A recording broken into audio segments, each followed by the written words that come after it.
Hello and welcome. My name's Dee Hanbury. Now today is our last positive emotion, number 7, hope. So this word hope, what comes to mind when you hear this word or see this word? Have you been thinking about it?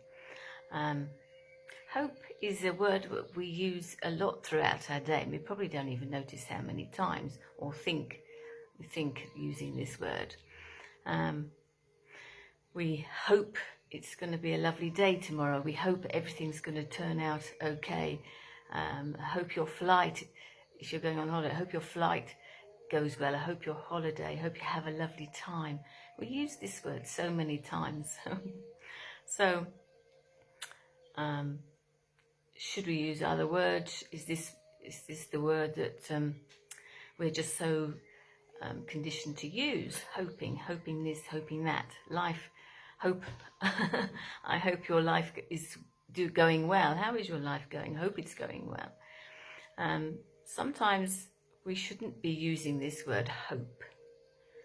We should be using more definite words, putting more energy into something more definite, rather than just hoping and wishing things will turn out. We can actually make sure they do, rather than just hoping and wishing.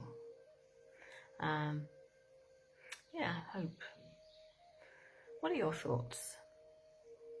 You can leave your thoughts below the video on the YouTube, or you can write on my page your thoughts about hope. What things are you hoping for? What do you use this word hope for? I'm just going to read you a little bit about Bob Proctor's idea about this word hope, what he suggests. And there's a lot to this from when he was really young, like 26 years old. He talks about himself, about his life, how his life was then, and then how it changed. And in his own words, he said up until the age of 26 years old, he was a sorry sight. He was 26 and always a pretty unhappy guy. He was unhappy, always ill, and always broke. He really didn't have any friends, and that's because he wasn't friendly. He hung around with people who weren't very nice because he wasn't very nice. Well, he thought he wasn't, and maybe he wasn't. And then he was given a book and was told that he could have anything he seriously wanted. You see, up until that point, he was earning $4,000 a year, and he owed $6,000. So he really couldn't see any way out of his situation. And he literally says he had no hope.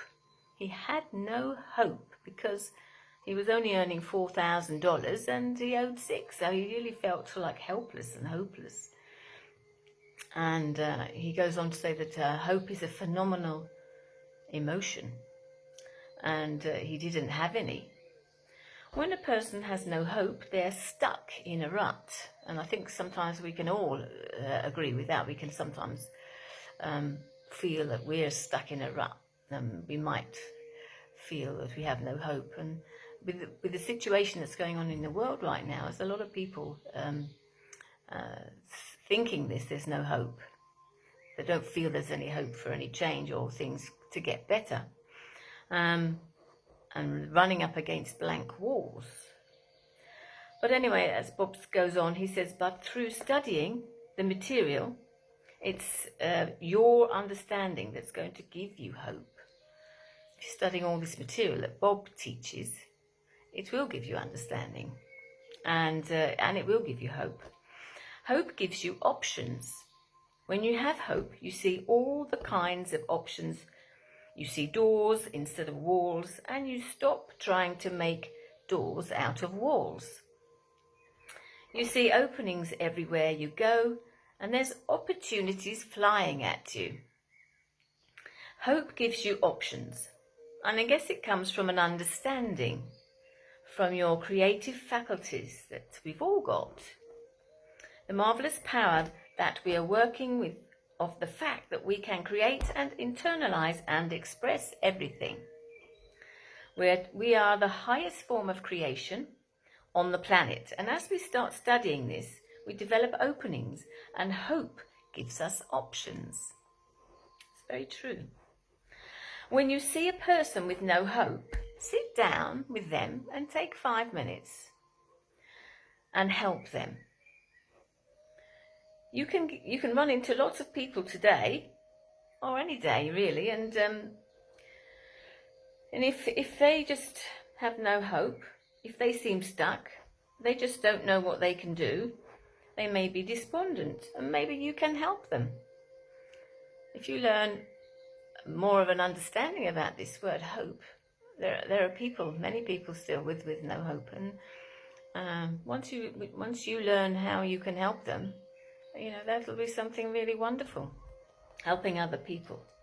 What will you say to them? How are you going to help them? Spend a few minutes thinking about this subject of hope.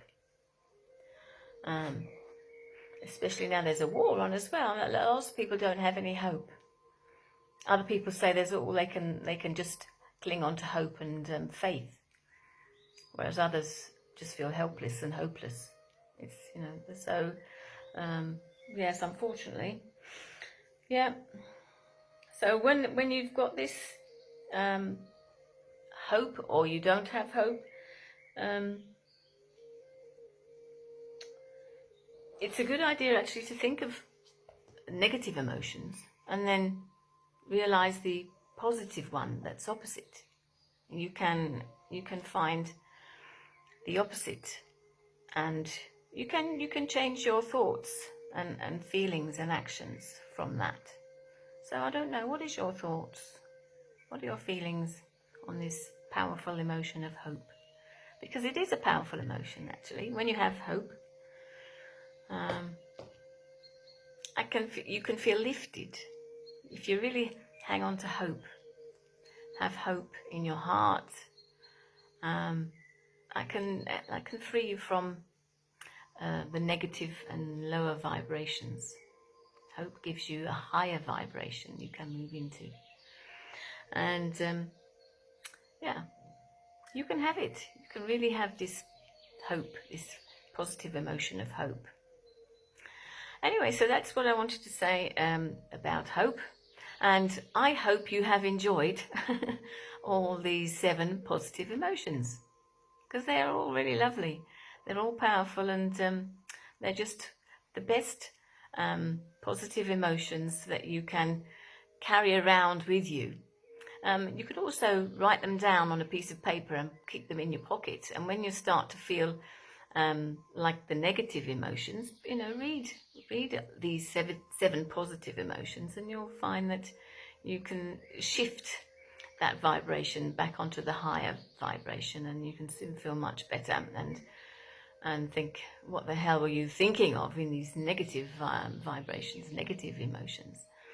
But yeah, when we're all going to be up and down, we're all going to have negative thoughts from time to time. We can't, as just normal human beings, that's normal. But so long as you switch, you don't stay in those negative vibrations, and then that's okay. It's okay to feel a bit off balance sometimes, but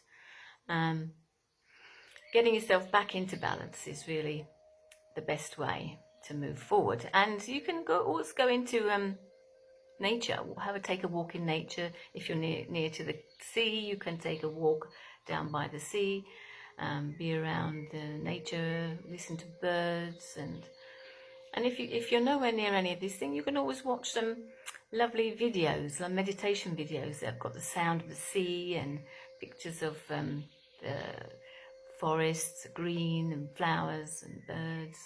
Wonderful visions and sounds that can lift you. And then, you can get back to your visions of hope, your thoughts of hope. Anyway, that's it for today. And I hope you enjoyed these 7 positive emotions. Please leave your thoughts and ideas if you want to write below in the YouTube channel. If you haven't already liked my page, there should be a link there to go to my page as well. And you can always write on my page. your thoughts about these 7 positive emotions. So I'd just like to wish you a lovely day. Hope it's nice and sunny. I hope you have a great week ahead or weekend. And see you in the next series of my next lessons. Take care. Bye for now.